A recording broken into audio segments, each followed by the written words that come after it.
नमस्कार दोस्तों, ये आज के डॉक्टर का एपिसोड नंबर 57 है। मैं डॉक्टर विक्रम, आपका मेरे चैनल में बहुत बहुत स्वागत है। तो चलिए शुरू करते हैं।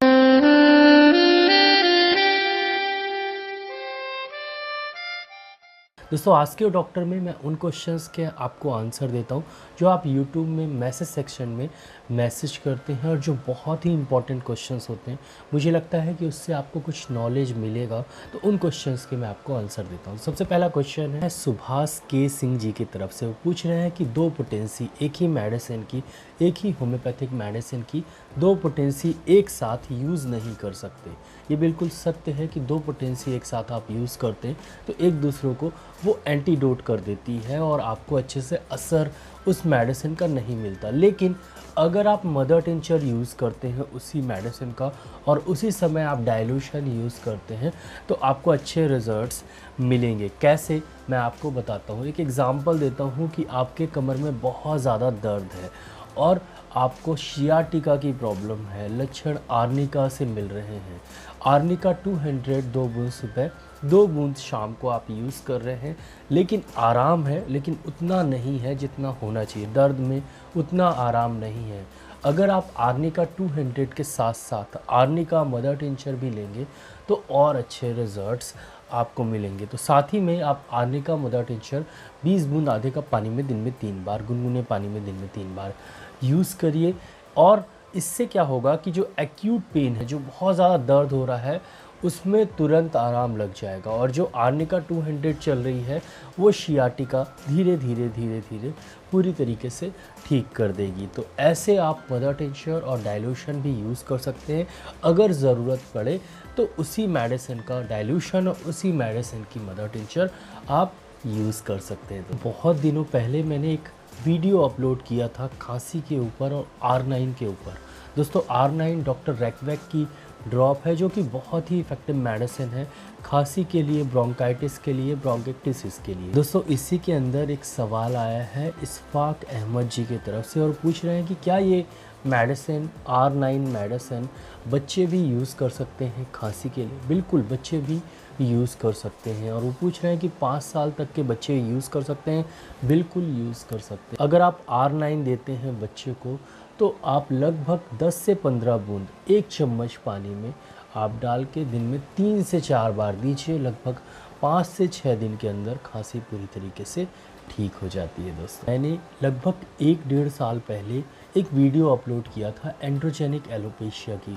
दोस्तों, ये वीडियो काफ़ी लोगों ने देखा है और उसी वीडियो में एक सवाल है और ये सवाल है प्रवीण जी की तरफ से। वो पूछ रहे हैं कि थूजा 200 नाइट में पीना है कि लगाना है। मदर टिंचर जो है वो हम ऑयल के साथ मिला के लगाएं या डायरेक्टली लगाएं। दोस्तों, सबसे पहले मैं थूजा से चालू करता हूं। तो थूजा 200 आपको अगर एलोपेशिया की प्रॉब्लम है, गंजेपन की प्रॉब्लम है, तो 200 पोटेंसी में 2 बूंद आप रात में पिए। मान लीजिए मेरे हाथ में थूजा 200 है और मैं एलोपेशिया का शिकार हूँ, तो 2 बूंद डायरेक्टली टंग में मुझे पीना है रात में और रेगुलरली ये मेडिसिन लेनी है। साथ में R89 मुझे दिन में 3 बार लेना है। खाना खाने के बाद लेंगे तो ज़्यादा अच्छा रहेगा और आधे 1 घंटे बाद लेंगे तो ज़्यादा अच्छा रहेगा। तो R89 आप थोड़े से पानी में, लगभग 10 ml पानी में 20 बूंद डाल के दिन में 3 बार लीजिए, सुबह, दोपहर, शाम। और ज़ेबोरेंडी मदर टिंचर आप डायरेक्टली स्कैल्प पे लगाइए। बहुत ही अच्छे रिजल्ट्स मिलते हैं अगर आप डायरेक्टली स्कैल्प पे लगाते हैं। अगर आपको गंजेपन की शिकायत है, अगर आपको हेयर फॉल की शिकायत है, तो फिर आप ऑयल के साथ मिला के लगा सकते हैं। वो ऑयल कोई भी ऑयल हो सकता है जो फ़ायदा करे आपको, जैसे नारियल का तेल, जैसे ऑलिव ऑयल, तो आप ऑलिव ऑयल में मिला के लगा सकते हैं। आप नारियल के तेल में ज़ेबोरेंडी मदर टिंचर को मिला के लगा सकते हैं। दोस्तों, बहुत ही इफ़ेक्टिव मेडिसिन है ये एंड्रोजेनिक एलोपेशिया या गंजेपन के लिए। अभी मैंने एक वीडियो अपलोड किया था यूट्यूब पे, नाश कॉम्बिनेशन, एक ब्लड प्यूरीफायर कॉम्बिनेशन है जिसमें 4 मेडिसिन मिली हुई हैं। चिलिडोनियम मदर टिंचर, चिरायता mother tincture, berberis aquifolium mother tincture और एजार्डिरेक्टा मदर टिंचर। ये कॉम्बिनेशन बहुत ही इफ़ेक्टिव मेडिसिन है अगर आपको स्किन डिसीजेज़, इरप्शंस या पिंपल्स वगैरह की समस्या है। और इसी में से एक क्वेश्चन है राकेश कुमार जी का कि क्या एक्जिमा की कोई जो स्किन की मेडिसिन यूज़ कर रहे हैं उसके साथ नैश कॉम्बिनेशन ले सकते हैं। बिल्कुल आप ले सकते हैं। आप कोई भी मेडिसिन जैसे एक्जिमा में आर्सेनिक एलोडिन 30 2 बूंद सुबह शाम ले रहे हैं, बायो कॉम्बिनेशन 20 नंबर 4 गोली दिन में 3 बार ले रहे हैं, और साथ में नाइश कॉम्बिनेशन भी आप यूज़ करें 20 बूंद आधे कप पानी में दिन में 3 बार, बहुत ही अच्छे रिजल्ट्स आपको मिलेंगे दोस्तों। एक बहुत ही अच्छा सवाल है रोहित गुप्ता जी की तरफ से, सर ज़्यादा वीकनेस लगने के बाद क्या करें, अगर चक्कर जैसा आता है तो क्या करें। ये सवाल बहुत ही अच्छा है और गर्मियों के सीज़न के लिए बहुत ही अच्छा सवाल होता है। जब हम बाहर जाते हैं, धूप ज़्यादा रहती है तो हमें बहुत ज़्यादा कमज़ोरी लगती है, वीकनेस लगती है, थकान लगती है और चक्कर सा भी लगने लगता है। तो हमें क्या करना है? तो अगर आप बाहर जाते हैं, बहुत ज़्यादा गर्मी है, चक्कर आपको मार रहा है, थकान सी लगती है, तो आपको पानी ज़्यादा पीना चाहिए। जब आप बाहर जाएं तो कम से कम 2 लीटर पानी ज़रूर लेके जाएं और पीते रहें। पानी पीने से वीकनेस नहीं लगती है, थकान नहीं होती है और चक्कर भी नहीं मारता है। होम्योपैथी में 2-3 मेडिसिन बहुत ही अच्छी है। पहली मेडिसिन कल के वीडियो में मैंने आपको बताया है कि ग्लोनाइन बहुत ही इफेक्टिव मेडिसिन है। तो ग्लोनाइन 200 अगर आप 2 बूंद लगभग दोपहर में 11-12 बजे पी के बाहर निकलेंगे तो आपको चक्कर नहीं मारेगा।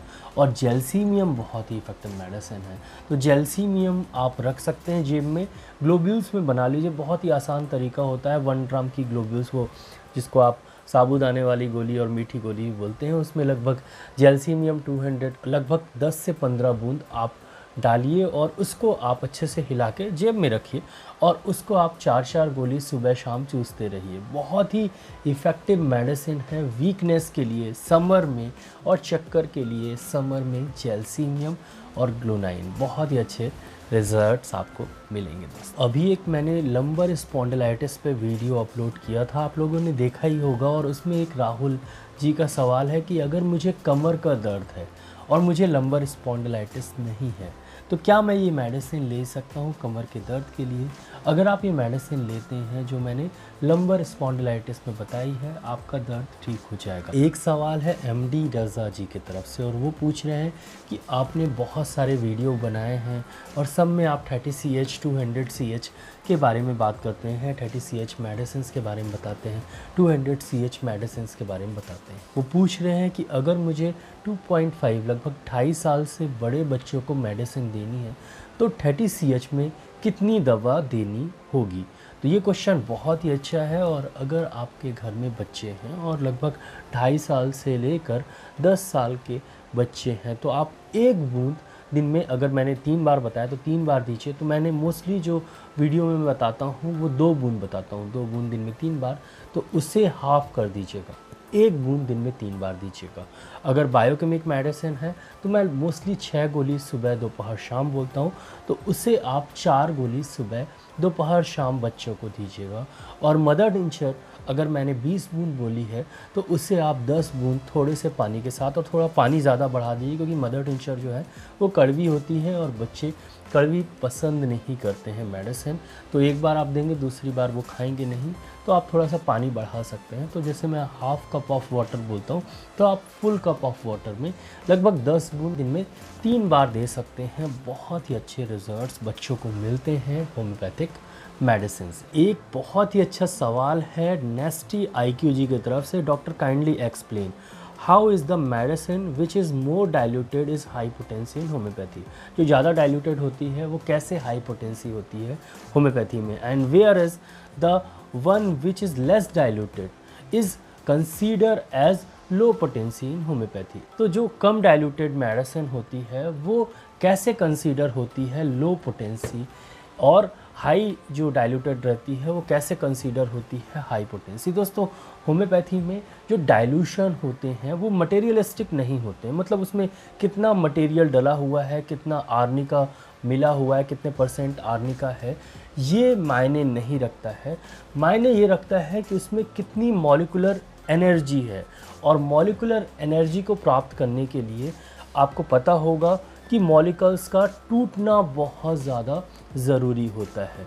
तो एक सक्शन प्रोसेस होती है, सक्शन प्रोसेस से मॉलिक्यूल्स को तोड़ सकते हैं जिसके कारण मॉलिक्यूलर एनर्जी प्रोड्यूस होती है, और वो मॉलिक्यूलर एनर्जी डाइल्यूशन में, होम्योपैथिक डाइल्यूशन में बढ़ती जाती है जैसे जैसे आप उसे डाइल्यूट करते जाते हैं। मान लीजिए अगर आप आर्निका आप मदर टिंचर बना लिए हैं अब आप 1 CH पोटेंसी बनाते हैं तो लगभग वही 1 ml आप आर्निका मदर टिंचर ले लीजिए, 99 ml आप ENA ले लीजिए और दोनों को मिलाइए, एक सक्शन मशीन में रखिए और सक्शन प्रोसेस लीजिए। सक्शन प्रोसेस मोस्टली जो है वो मॉलिक्यूल्स को तोड़ती है, तो आर्निका के जो मॉलिक्यूल्स हैं वो टूटेंगे और उससे मॉलिकुलर एनर्जी निकलेगी और डाइल्यूशन में मिलेगी। ऐसे ही वो एनर्जी जैसे जैसे आप डाइल्यूट करते जाते हैं वैसे वैसे वो बढ़ती जाती है और इसीलिए डाइल्यूशन हाई पोटेंसी, जितना आप डाइल्यूट करेंगे उतनी हाई पोटेंसी होगी। मटेरियलिस्टिक वो अगर आप देखेंगे उसमें कितना मटेरियल डला हुआ है आर्निका का, तो वो तो धीरे धीरे डाइल्यूट हो जाएगा, लेकिन जो मॉलिकुलर एनर्जी है वो धीरे धीरे बढ़ती ही जाएगी जैसे जैसे पोटेंसी बढ़ती जाएगी होम्योपैथी में। और मॉलिकुलर एनर्जी बहुत ही इम्पॉर्टेंट होती है, इस पे अभी रिसर्च भी चल रहा है होम्योपैथी में। जब इसके बारे में कोई कुछ नहीं जानता था तब डॉक्टर हैनीमैन इसके बारे में सब कुछ जानते थे और आज डाइल्यूशन जो है वो बहुत ही फेमस है होम्योपैथी के। 30 CH 200 1M बहुत ही अच्छे रिज़ल्ट्स मिलते हैं आपको और आप सभी जानते हैं कितने अच्छे रिज़ल्ट्स आपको मिलते हैं। कभी कभी तो आर्निका आपको दर्द हो रहा है सिर्फ, और आर्निका आप 1M पोटेंसी में 2 बूंद पी लीजिए, तुरंत दर्द में आराम लग जाता है। वो मॉलिकुलर एनर्जी का कमाल है। जैसे ही वो जो एनर्जी है जीभ से आपके नर्व तक जाती है और फिर उसके बाद वो असर करती है और आपका दर्द छू हो जाता है। तो बहुत ही अच्छे रिज़ल्ट्स मॉलिकुलर एनर्जी के मिलते हैं जो कि डाइल्यूशन में रहती है, और जैसे जैसे आप डाइल्यूट करते जाएंगे वैसे वैसे उसकी पोटेंसी बढ़ती जाएगी, एनर्जी बढ़ती जाएगी। तो ये बहुत ही बड़ा सब्जेक्ट है समझाने के, लेकिन मैंने थोड़े आसान शब्दों में आपको समझाने की कोशिश की है। तो आशा करता हूँ कि आपको ये अच्छे समझ में आया होगा। दोस्तों आशा करता हूँ कि आज के डॉक्टर का ये एपिसोड आपको अच्छा लगा हो। अगर अच्छा लगा हो तो प्लीज़ वीडियो के नीचे एक लाइक का बटन देगा तो उसको दबाना बिल्कुल भूलिएगा। यहाँ पर एक रेड कलर का सब्सक्राइब का बटन देगा तो उसको भी दबा दीजिए। उसके बगल में एक बेल आइकन है तो उसको भी दबा दीजिए। मैं ऐसे ही knowledgeable homeopathic related, disease related videos लाता रहता हूँ, तो उसको देखने के लिए मेरे चैनल को सब्सक्राइब करना बहुत ज़्यादा ज़रूरी है। दोस्तों अगर आपको इस तरह की बीमारी है तो मेरे चैनल में जाके बीमारी के बारे में जान सकते हैं, उसकी होम्योपैथिक मेडिसिन के बारे में जान सकते हैं। दोस्तों नीचे एक शेयर की बटन दी गई, तो अपनी फेसबुक और व्हाट्सएप अकाउंट में ज़रूर इस वीडियो को शेयर करिएगा। नीचे कमेंट सेक्शन है, मैसेज ज़रूर करिएगा। दोस्तों इस वीडियो को लाइक शेयर सब्सक्राइब करने के लिए बहुत बहुत धन्यवाद। आज के लिए बस इतना ही, कल फिर मिलते हैं। जय हिंद, जय भारत, धन्यवाद, thank you so much, bye.